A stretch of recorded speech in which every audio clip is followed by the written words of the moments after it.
Good day, everybody, and welcome to another edition of the Military and Foreign Affairs Network. I am your host, the voice of reason. Today, we are continuing our ongoing coverage of the civil war in the former state of Ethiopia and the Eritrean invasion of the Tigray region. Well, very interesting situation appears to be developing in the Tigray region, Eritrea as well.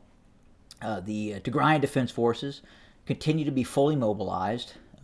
No sorts of demobilization has started to occur. No handover, and more importantly, no handover of any weapon systems, be it heavy or light, have been handed over to Abiy loyalist or Eritrean army forces. Now, what makes the current situation very interesting is prior to the conflict, there are reports that it was agreed between Isaias Afwerki and Abiy Ahmed that the former state of Ethiopia, the Abiy Ahmed regime, would fully fund Eritrean military operations into northern Tigray. This was a very costly operation for the Eritrean military, both in expense in terms of loss of hardware, manpower, personnel, the expense of munitions. And again, apparently before the operation kicked off, the Abiy loyalists were going to fund this operation by giving Isaias Afwerki money, cash infusions. Now, it is our understanding that during the course of this conflict, Isaias Afwerki has issued an edict to its generals, its command staff of its armed forces to take an account of every single piece of ammunition expended during the course of the conflict. That includes each and every bullet of, say, for instance, an AK-47 that has been fired would be accounted for and charged to the Abiy Ahmed regime. And apparently, they may not be getting all the money that they are in due course billing the Abiy Ahmed regime. Therefore, there has been reports that Abiy loyalist forces that are attempting to withdraw through Eritrea. Again, they were conducting operations in the north, and some of those forces are attempting to rotate out of Eritrea and head down through western Tigray, which is still under occupation by Amhara regional militia groups and Abiy loyalist and Eritrean army units. Well, they have blockaded the exit of Abiy loyalist forces from Eritrea. So are we starting to see a fracture in the relationship between Isaias Afwerki and Abiy Ahmed? Difficult to say at this point. We believe that in all probability, Abiy Ahmed will go ahead and pay the despotic ruler of Eritrea his treasure that he desires. So we'll have to see how that eventually pans out. But again, as you look here on the map, and I'll rehash the map one more time, the area in green is controlled by the Tigrayan Defense Forces.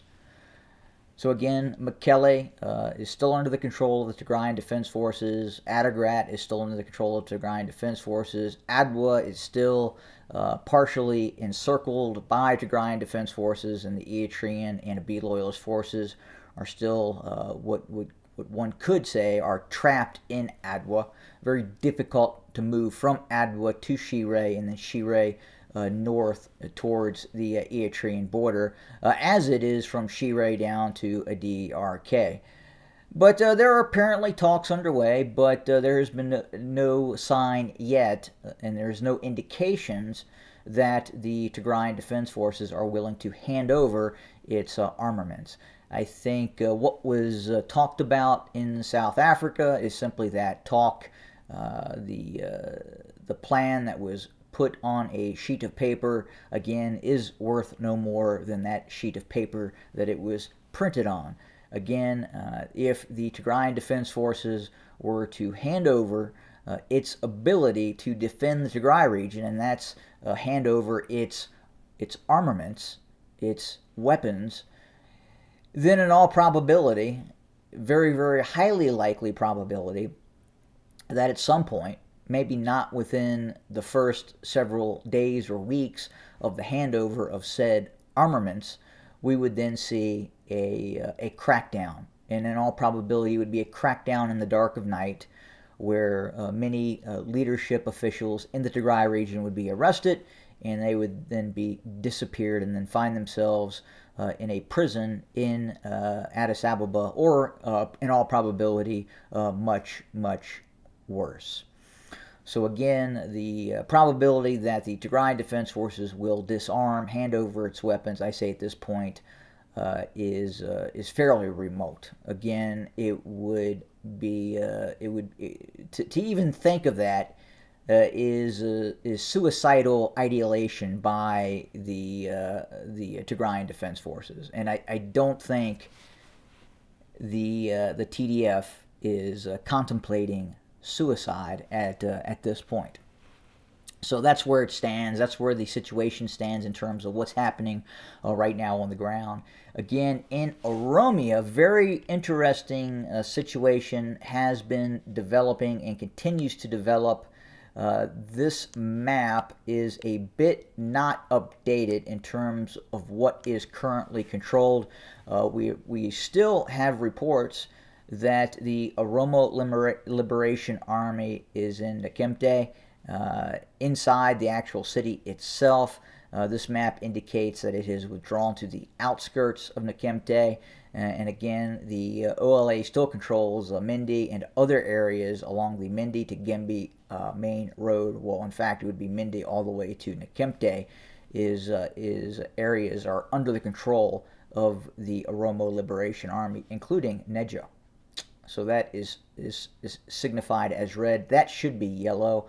That will be changed, I assume, in the near-term future. It's just there's so few eyes on this conflict that these maps are not often accurately updated in due course as they should be. But again, the OLA continues operations on the ground against the Abiy loyalist forces. There have been successive successes by the Oromo Liberation Army in its ongoing efforts to evict the Abiy loyalist forces from Western Oromia, and those battles continue. Now, we have received reports that in just one airstrike by the Abiy loyalist Air Force, more than 80 civilians were killed in towns, in one town in Oromia. And again, as Abiy Ahmed loses control of these towns, and because he does not have troops on the ground to retake some of these towns, that then he is in bombing these towns with tactical air assets. So we'll continue to watch that very closely as it unfolds and bring you more information as we get it. But again, the status quo is the same. We do not anticipate a change of that status. It would be very, very difficult to believe that the Tigrayan Defense Forces would in fact hand over its armaments and risk the complete annihilation of the Tigray region. And in all probability, this is more or less a respite for the Tigrayan Defense Forces to reassert itself, regain its strength, and then quite possibly look to continue its struggle against the despotic forces of Eritrea and Abiy Ahmed. That's all we have for today. We will continue to cover this ongoing conflict. As always, thanks for joining us today. More to come. Have a good day.